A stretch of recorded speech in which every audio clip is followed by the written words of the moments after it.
بیان طویل ہے، میں مختصر کرنے کی کوشش کرتا ہوں۔ جو مقصد تھا یہ سوچ لینا، اللہ کرے ہم لینے میں کامیاب ہو جائیں۔ بعض علماء کرام فرماتے ہیں برے خاتمے کے 4 اسباب ہیں، یعنی بری موت کے 4 اسباب ہیں۔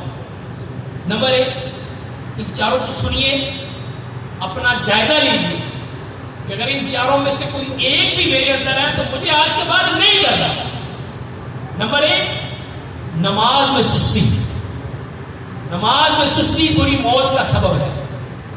شراب نوشی بری موت کا سبب ہے۔ والدین کی نافرمانی بری موت کا سبب ہے۔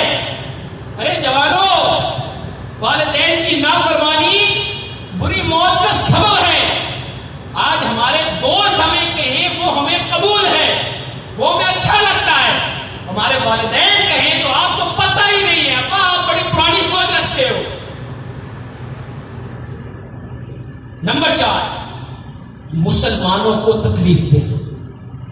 مسلمانوں کو تکلیف دینا، یہ 4 کام ایسے میرے پیارے اسلامی بھائی کہ اگر ان پر جدا جدا گفتگو کی جائے تو بڑا اہم ٹاپکس ہیں، یہ چاروں ہی بڑے اہم ٹاپکس ہیں۔ مسلمانوں کو تکلیف دینا، گویا ہم سمجھتے ہوں گے کہ قتل کرنا ہی تکلیف دینا ہے، کسی سے لڑائی کرنا ہی تکلیف دینا ہے۔ نہیں نہیں نہیں، صرف یہی تکلیف دینا نہیں، کسی کو گھور کر دیکھنا، اس کی دل آزاری کر دینا کہیں تکلیف نہیں، کسی کو سخت جملے جھاڑ دینا، گالیاں دے دینا، اس کی عزت کو بالکل ملیہ میٹ کر دینا، یہ تکلیف نہیں۔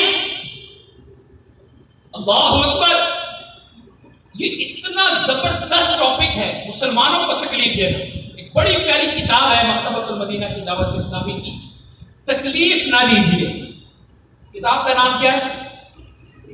کتاب کا نام کیا ہے؟ تکلیف نہ لیجیے۔ ہو سکے تو اس کو پڑھیے۔